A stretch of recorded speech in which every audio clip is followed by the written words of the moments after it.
Hello, today we are working with solving absolute value equations. So first thing is to remember what an absolute value equation, before we can do an equation, what absolute value is in itself.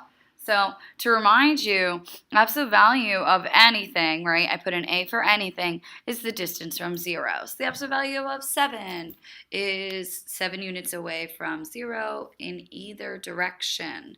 So it's either positive 7 or negative 7. So if we're looking at solving the equation for number 1, the absolute value of x equaling 9, well, I have two things, right? I'm from 0, I can go to the left 9 units, that's negative 9, or the right 9 units, that's positive 9. So I have x equals 9 or x equals negative 9. And it's actually, then it can be written as this and statement. It does equal both of them at the same time. Both equations work. And you're going to see later and possibly that you have different equations that work or don't work, right?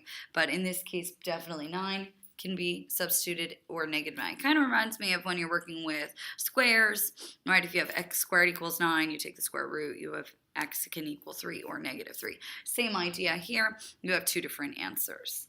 So example 2, I have the absolute value of not just x, but the absolute value bars that have x minus 1 in them equaling 8. So this is what we do.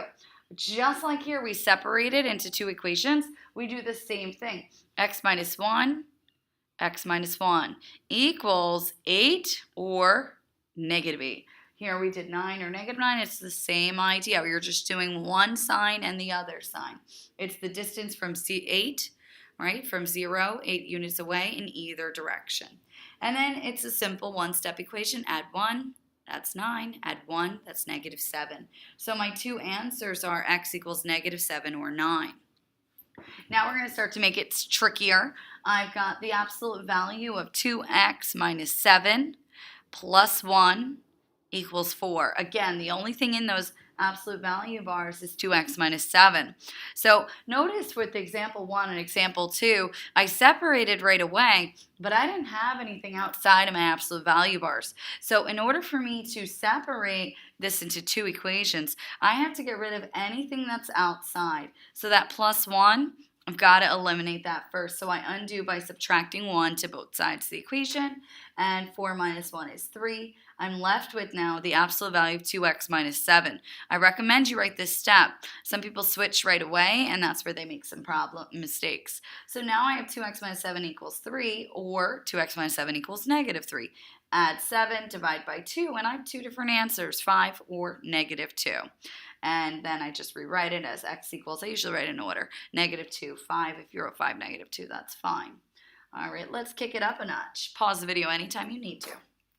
I've got example 4 there. 3 times the absolute value of x equals 9. Again, I can't separate yet. I've got to get rid of the 3.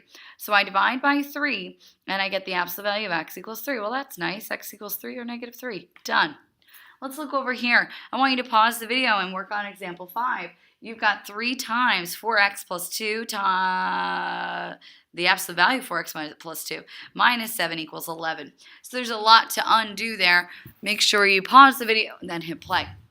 So if I've got to get rid of my multiplication of 3 and my subtraction of 7, I've got to get rid of that first. So then I have 3 times the absolute value of 4x plus 2 equals 18.